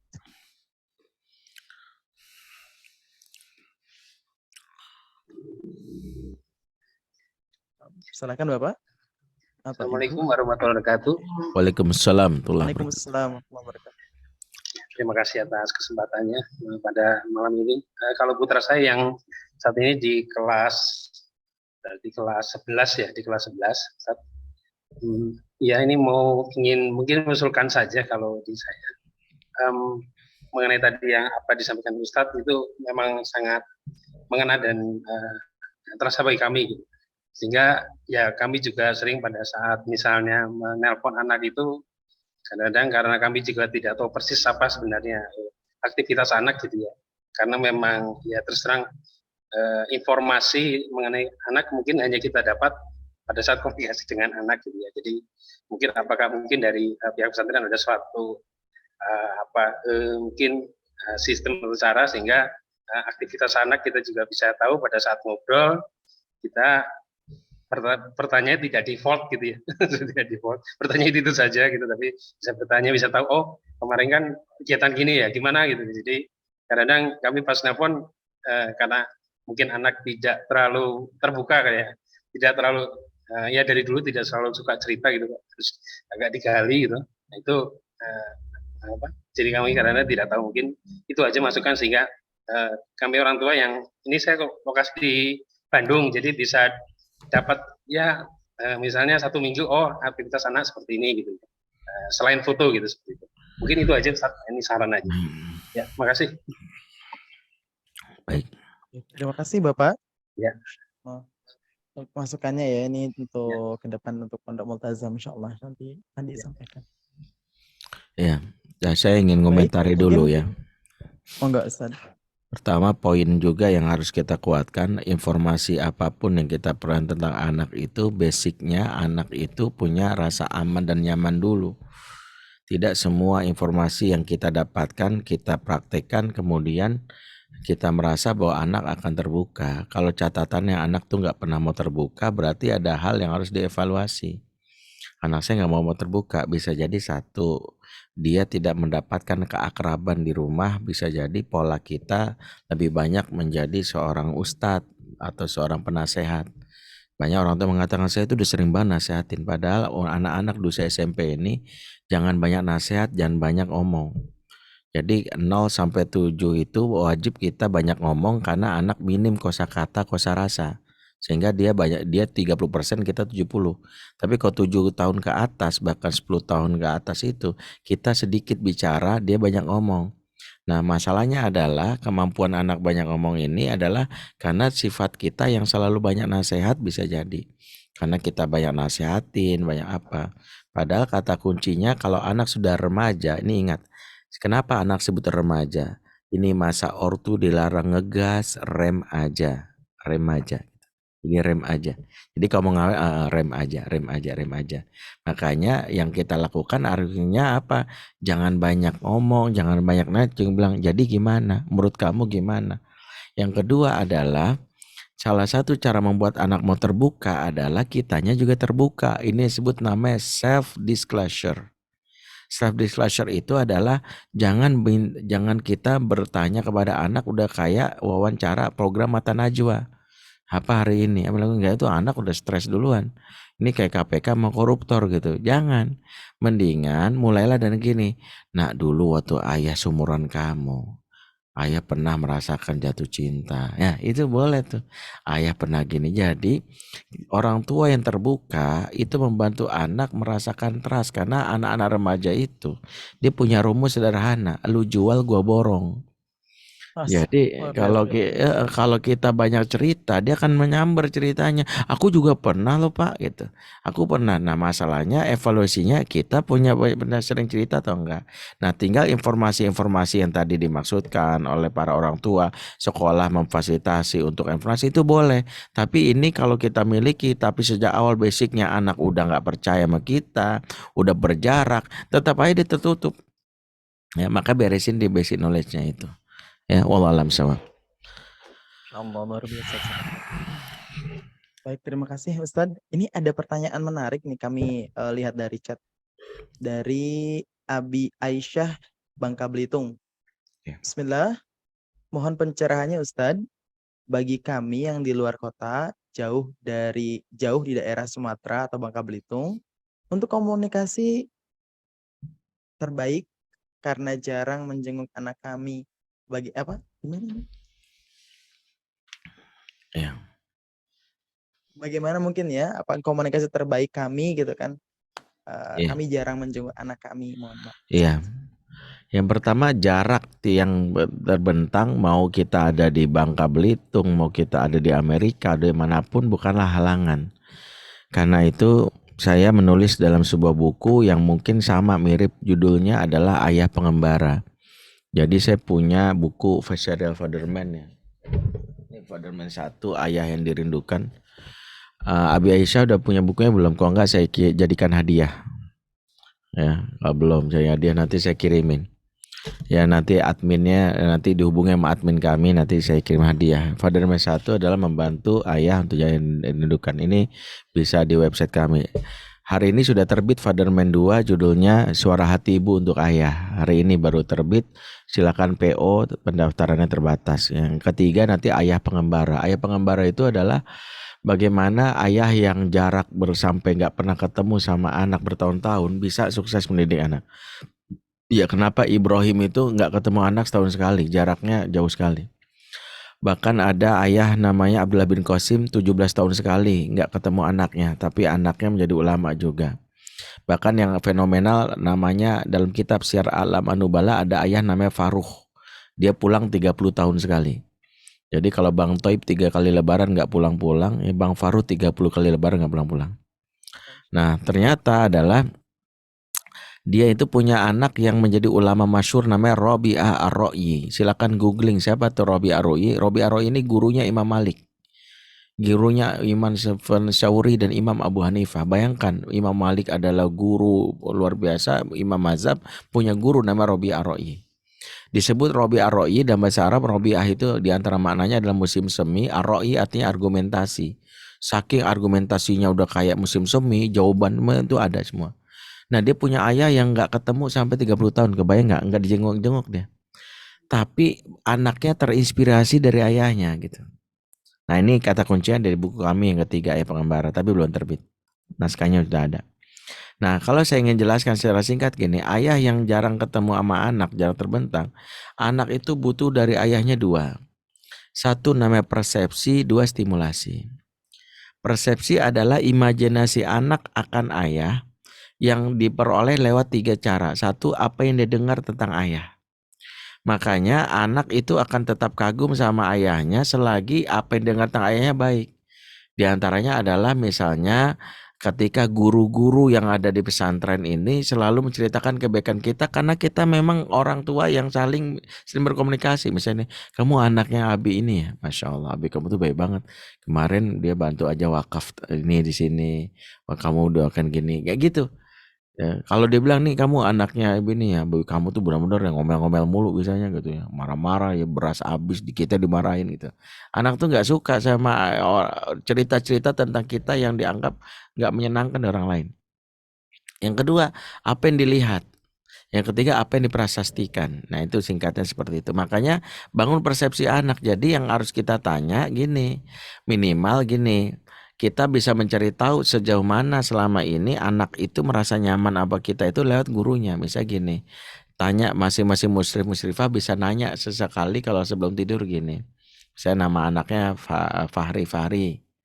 Kamu sama ayah kamu rasanya gimana? Kamu kagum nggak? Malas ah, nggak usah nanya ayahku tuh nggak peduli. Nah ini catatan ini sampaikan ke ayahnya supaya jadi bekal, supaya dia memperbaiki. Itulah kerjasama antara ortu, antara musyrif dengan orang tua. Kata, jadi ini maaf nih Pak, saya sampaikan bahwa kalau si Fahri ditanya dia sebelum bilang itu oh, dia kesel sama ayahnya. Itu penting tuh. Tapi kalau dia bilang gini, ayahmu kan gak pernah nengok, rasanya gimana? Sedih sih. Tapi ayahku itu kan pejuang, ayahku tuh hebat, ayahku tuh ini. Nah itu ayah yang kayak gini udah menang. 90% pengasuhan itu di persepsi, 90% pengasuhan di persepsi. Maka Ismail itu jarang ketemu Ibrahim tapi luar biasa. Kebayang nggak ada bapak yang jarang pulang? Ibrahim kan jarang pulang. Sekalinya pulang bawa golok, tuh kebayang nggak? Anakku sini sebentar, mau disembelih. Nah, tuh kalau zaman now ada bapak kayak gitu, pasti anak langsung kabur. Nih bapak stres nih, gila kali ya. Orang mau baru sekalinya pulang bawa oleh-oleh nih bawa golok. Ismail nggak begitu tuh. Ismail nggak bilang gini, Pak, masa sih bawa golok gitu. Padahal bapaknya jarang pulang, tetapi dia mau. Di antara jawabannya karena dia berpersepsi, berimajinasi ayahnya sosok yang hebat, sosok yang luar biasa. Maka di antara tugas ayah yang jarang menjenguk adalah memastikan anak itu tetap kagum. Makanya persepsi anak itu kita bangun lewat apa? Lewat selain kita minta doa, kemudian kita kalau bernelpon kita pastikan dia merasa dicintai. Tadi tekniknya sudah kita pelajari. Yang berikutnya adalah kita bisa mempelajari di sisi yang lain, yaitu adalah berusaha menulis surat atau prasasti. Itu adalah misalnya mendokumentasikan setiap perjuangan anak di pesantren sehingga anak merasa ayah tuh hebat banget ya, setiap dokumentasi aku disimpan, dan itu membuat anak merasa kagum. Beberapa teknik nanti bisa kita lihat di buku kami ketiga Fatherman 3 ya. Sekali lagi buat yang tadi nanya, tadi tolong hubungi admin kami di situ. Nanti bisa dikirimin buku ya. Dan bagi yang ingin pesan bukunya ada di website www.fatherman.id. Itu situ ada Fatherman 1, Fatherman 2. Nanti cari aja yang PO-nya yang mana. Yang Allah alam bisawab. Baik, Ustaz, jazakallah khair. Selamat buat Abi Aisyah.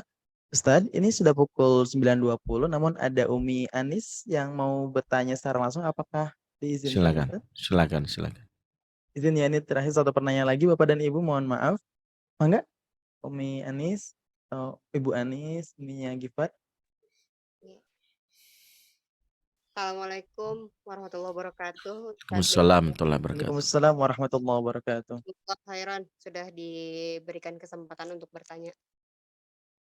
Jadi gini Ustadz, putra kami ini Gifar ini terkadang suka apa ya, rasa minder gitu Ustadz. Kalau pede kadang over, terkadang juga ini Ustadz apa namanya, apa ya, kalau sedih tuh suka berlebihan, kadang cenderung masih suka menangis gitu Ustadz. Itu hal yang wajar atau bagaimana ya? Itu dari TK sampai saat ini kami pikir, sudah berubah karena kan sudah SMP gitu. Kemarin sempat curhat gitu kan, karena ada sesuatu hal dia, bersedih gitu kan, ada sikap, apa mungkin yang namanya berteman ada hal yang nggak mengenakan ya, cerita sampai menangis gitu kan. Memang anaknya agak sedikit mellow, untuk apa ya, dia supaya tangguh gitu dan apa ya, tough seperti itulah Ustadz, jangan terlalu mellow lah gitu. Hal ini sebenarnya wajar nggak sih gitu? Maksudnya sampai dari TK, SD, sampai ini kalau apalagi kalau misalkan ke kehilangan teman gitu, nggak diperhatikan sama teman atau orang Ya, yang menurut dia oke, cocok gitu. Itu bisa sampai sedih, terus berusaha gimana caranya merebut perhatian temennya itu gitu, Ustadz. Itu bagaimana, ya. Ustadz? Baik. Jazakallah. Baik, Masya Allah, jazakillah khair ya Bunda Anis. Pertama, air mata ciptakan Allah itu jadi mubazir kalau nggak boleh nangis, Bu. Jadi air mata itu salah satu cara membuat hati menjadi lembut. Makanya Rasulullah justru meminta kita yang nggak bisa nangis itu supaya melakukan apa yang disebut pura-pura menangis. Karena di antara ciri orang yang keras hatinya adalah nggak bisa nangis. Ya, sampai-sampai Rasulullah meminta kita pura-pura nangis. Karena orang yang keras hatinya itu justru bahaya. Kalau ibu tahu bahwa psikopat itu nggak pernah menangis, Bu. Psikopat itu nggak pernah nangis. Psikopat itu mengalami situasi nggak nangis, tapi main tusuk, main bunuh orang. Makanya di antara ciri psikopat malah nggak pernah nangis. Jadi anak ibu yang suka nangis minimal sudah keluar peluangnya dari psikopat. Ya, anak ibu nggak bakal jadi psikopat karena gampang nangis. Yang kedua adalah nangis itu beda dengan cengeng. Karena air mata itu dikeluarkan itu menandakan empati. Cengeng itu terkait dengan sikap. Kalau anak nangis berarti dia memiliki empati yang tinggi. Dia berperasaan. Ntar kalau jadi suami dia nggak tega sama istrinya. Ini calon menantu yang baik. Insya Allah. Berarti kalau ada sini ya akhwat jodohin aja sama ini. Dia insya Allah jadi seorang suami yang peka sama perasaan istrinya. Ya karena banyak suami itu karena nggak bisa nangis, istrinya nangis diomelin, nangis mulu, cengeng dia ngomong. Makanya suami yang kayak gini biasanya dia lembut dalam hal ini. Makanya air matanya Abu Bakar As-Siddiq juga keluar, Bu. Kalau ibu bilang ini anak saya nangis mulu, mungkin ibu bisa komplain sama Abu Bakar As-Siddiq, nangis mulu juga tuh Abu Bakar. Tahu nggak Abu Bakar nangis apa? Baca Quran aja nangis. Sampai ketika ditunjuk jadi imam itu Aisyah komplain, jangan ya Rasul, ayahku itu kok baca Quran satu ayat nangis, kasihan jamaah. Ya, lama baca Qurannya. Bayang nggak kalau taraweh dipimpin sama Abu Bakar As-Siddiq, satu ayat nangis, bacanya Al-Baqarah pula. Ya itu kapan selesainya gitu ya. Makanya Aisyah sadar diri, jangan gitu. Dan bukan hanya itu, baru hadis tentang isbal, nangis juga. Siapa yang kainnya melebihi mata kakinya dakhalan nar, maka buru-buru dia nangis. Kok gitu saya masuk neraka Rasul? Abu Bakar sampai segitunya. Loh kok kalau kamu kan karena kedodoran kata Rasul, beda. Tapi di sinilah menunjukkan orang yang nangis tidak identik dengan cengeng. Cengeng itu yang kalau ibu definisikan itu bukan nangis, tapi kalau dia menghadapi masalah flight, kabur, nggak bertanggung jawab, takut, menghindar. Nah itu, ibu catatannya di situnya bukan nangisnya, nggak ada hubungannya nangis itu. Nangis, jadi kalau nangis tapi maju, nggak apa-apa. Kalau nangis dia fight nggak apa-apa, tapi kalau dia mundur itu namanya. Ada yang nggak nangis tapi kabur, itu namanya yang cengeng.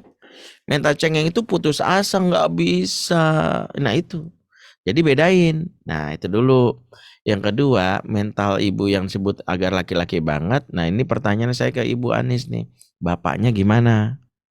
Karena sebenarnya transfer nilai kelaki-lakian itu dari bapak. Jadi kalau dia cenderung dominan ibu, maka jadi anak yang membaper. Dan itu nggak salah, itu normal manusiawi. Ibu berjalan peran dengan maksimal, maka membuat anak 0 sampai 7 memiliki kepekaan emosi, dan itu diantaranya dia mudah tersentuh, menunjukkan ibunya sudah berperan. Tapi karena ibu ini tidak disubstitusi oleh ayah di umur 7 tahun ke atas, jadi saya ringkas ya ibu ya, 0 sampai 7 para alim menyebutnya eranya ibu. Sebutnya motherly era. Jadi 0 sampai 7 ibu dominan, ibu maju selangkah. Ketika sudah memayyiz, idza arafa yaminahu ala shimalihi kata Nabi, jika anak sudah bisa bedain kanan dan kiri, kalau rata-rata umur 7 tahun lah, bisa bedain kanan kiri umur 7 tahun, maka di situ ibu mundur selangkah, ayah yang maju. Nah, ayah maju ini membuat yang tadinya anak dominan akalnya, dominan perasaannya diganti dominan akalnya. Sehingga dia menimbang sesuatu nggak lagi perasaan tapi pakai akal. Kenapa harus ayah? Karena ayah sebut dalam Quran laki-laki. Laki-laki itu sebut zakar. Kenapa laki-laki disebut zakar? Dia kata zakaro al-dzikru, artinya berpikir. Laki-laki itu makhluk berpikir. Sehingga yang membuat mengasah akalnya anak itu laki-laki, yaitu bapak.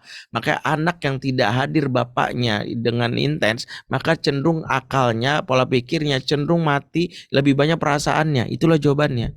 Maka kalau ditanya bagaimana melatih itu, bapaknya maju.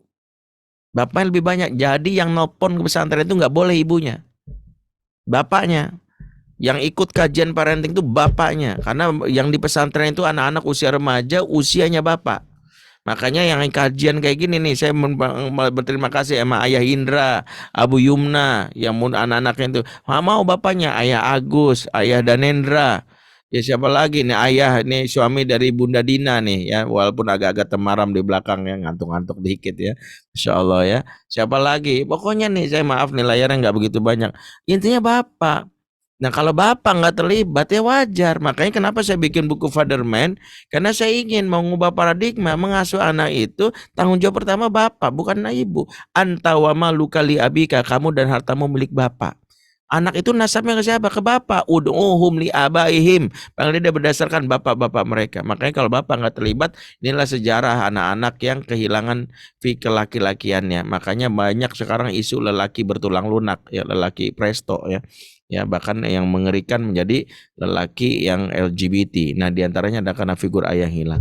Tapi saya yakin mungkin di sini ya Umi Gifar insya Allah mungkin tidak segitu-gitu amat lah. Tapi yang penting kalau dirasa kurang nih, kurang maco sebagainya, bapaknya aja maju. Diantaranya bapak maju memberikan fondasi bagaimana dia menjadi laki-laki. Disitulah bapak intens menjalin ya komunikasi. Wallahualam bishawab. Baik, Ustaz, jazakallah khairan katsiran atas jawabannya. Bapak dan Ibu mohon maaf karena sudah pukul 9.28. Sebetulnya kami ingin lebih banyak yang ingin bertanya dengan Ustadz, tapi mohon maaf karena pukul 9.28, jadi mohon maaf pertanyaan bisa dialihkan mungkin kalau emang mau langsung ke Ustadz, silakan bisa ke YouTube beliau, YouTube-nya namanya Fatherman, atau langsung ke DM Instagram beliau @ajobendri. Silakan bisa di situ, nanti di grup juga kita ada grupnya ya, nanti kita akan sampaikan juga Instagram dan YouTube beliau. Terima kasih Ustadz untuk hari ini. Nah mungkin ada closing statement dari Ustadz, monggo silahkan di malam hari yang membahagiakan. Ya. Mengasuh anak itu ibarat bermain layang-layang. Silakan terbang tinggi-tingginya nak menjelajah angkasa. Tapi jika ada angin yang akan menghempasmu, maka ayah dan bunda akan menarik agar engkau kembali ke tangan ayah dan bunda. Kalau talinya kuat, maka dia sampai ke tangan kita. Layang-layang itu. Tapi kalau talinya lemah, putus, nyangkutlah di sungai, diperebutkan oleh predator seksual. Nyangkutlah dia di mana yang disebut misalnya di pohon, diperebutkan oleh bandar narkoba. Nah, tali yang saya maksud namanya ikatan hati atau takliful qulub. Maka di antara yang kita lakukan pertama kali dalam mengasuh anak, sejauh mana menjaga atau ikatan hati itu menjadi kuat antara ayah dan bunda dengan anak-anaknya selagi di pesantren. Semoga kita termasuk orang tua yang bisa menjalin ikatan hati itu. Afwan, mungkin itu bisa kami sampaikan. Aku lukul azab fartafilakum. Wassalamualaikum warahmatullahi wabarakatuh. Waalaikumsalam warahmatullahi wabarakatuh. Masya Allah, alhamdulillah. Jazakallah khairan katsiran. Sedalam-dalamnya kita haturkan kepada Ustadz Bendri Jasur Rahman yang malam hari ini telah menyampaikan materi yang luar biasa, dan semoga ini bisa menjadi inspirasi buat kita semuanya. Kembali lagi disampaikan Bapak dan Ibu, kalau ingin lebih dalam tentang parenting dan ingin mengkepai bulan, silahkan bisa ke link YouTube beliau di Fatherman dan juga DM IG beliau di @ajobendri. Terima kasih Bapak dan Ibu sekalian, Ustadz yang kita muliakan, alhamdulillah telah kita laksanakan webinar parenting pada malam hari ini. Masya Allah, mengikat hati di pondok pesantren. Semoga Bapak dan Ibu mendapatkan apa yang kita menjadi penasaran kita semuanya. Dan insya Allah untuk hal-hal mengenai maaf sebentar. Untuk hal-hal yang tadi ditanyakan di chat, ada 1-2 yang ingin kami sampaikan. Pertama, acara parenting ini insya Allah akan dilaksanakan berkala.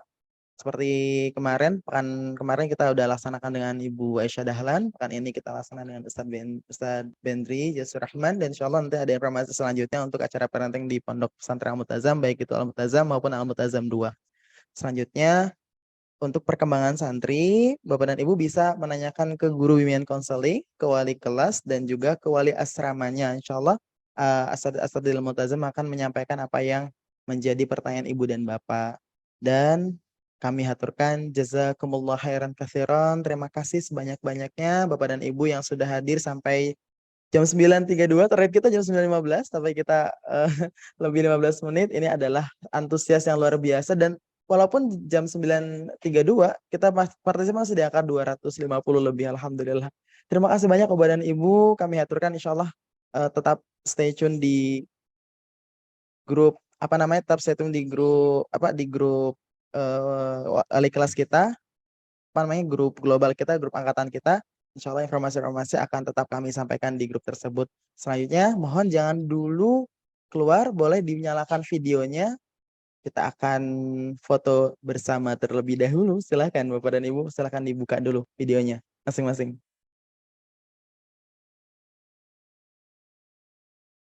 Oke, slide pertama. Kita ada berapa slide, Ustaz? Ada 11 slide. Masya Allah, luar biasa. Slide pertama dulu ya. 1, 2, 3. Oke, slide kedua. 1, 2, 3. Oke, slide ketiga.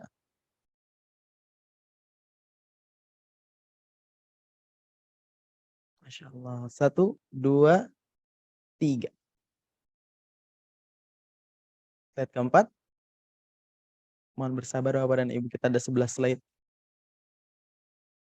Oke, 1, 2, 3. Baik, slide kelima. 1, 2, 3. Sambung slide ke-6, Ustaz. Oke, luar biasa.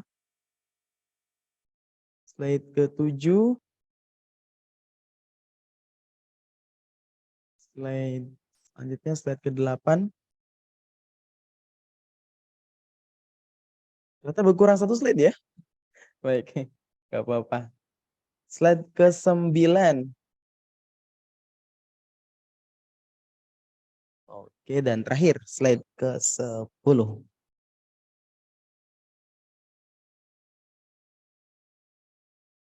Baik, alhamdulillah. Terima kasih banyak Bapak dan Ibu semuanya. Terima kasih yang sebanyak-banyaknya kepada Ustadz Bendri Jasurahman, pada Asad wal Ustadzat yang sudah hadir sampai malam hari ini. Apabila ada kesalahan dari saya, mohon maaf. Kita tutup membaca ini dengan membaca kalimatul hamdalah.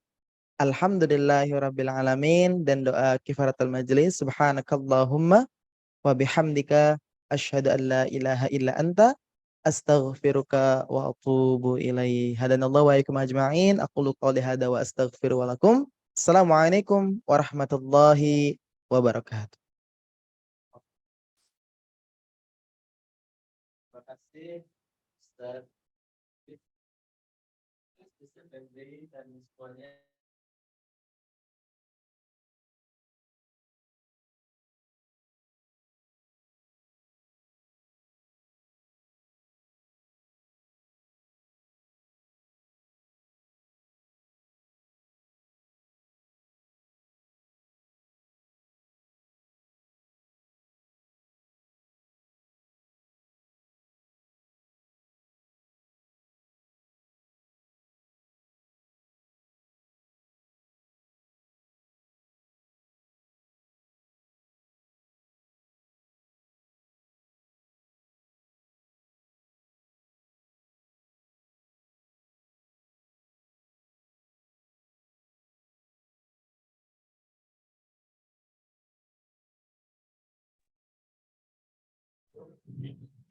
Baik, terima kasih banyak Bapak dan Ibu semuanya atas partisipasinya. Silakan, insyaallah yang ada selamat beristirahat. Selamat berkumpul dengan ananda solehnya yang ada di rumah ya, yang hari ini perizinan. Ibu terima kasih. Bunda Terima Farhan, kasih. sehat-sehat selalu. Terima kasih Ustaz. Izin Terima live kasih banyak. Ya, terima kasih. Khairan kasih. Wah, iya Kak, sama-sama mendoakan ayah bunda. Assalamualaikum. Waalaikumsalam warahmatullahi wabarakatuh. Ayah Afwan. Allah khairan, Ustaz. Terima kasih Ustaz.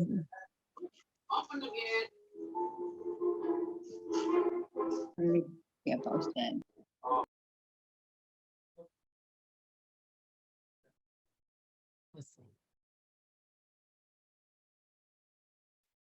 Mohon izin kami tutup link Zoom ini ya, Bapak dan Ibu. Bismillah, kita leave semua.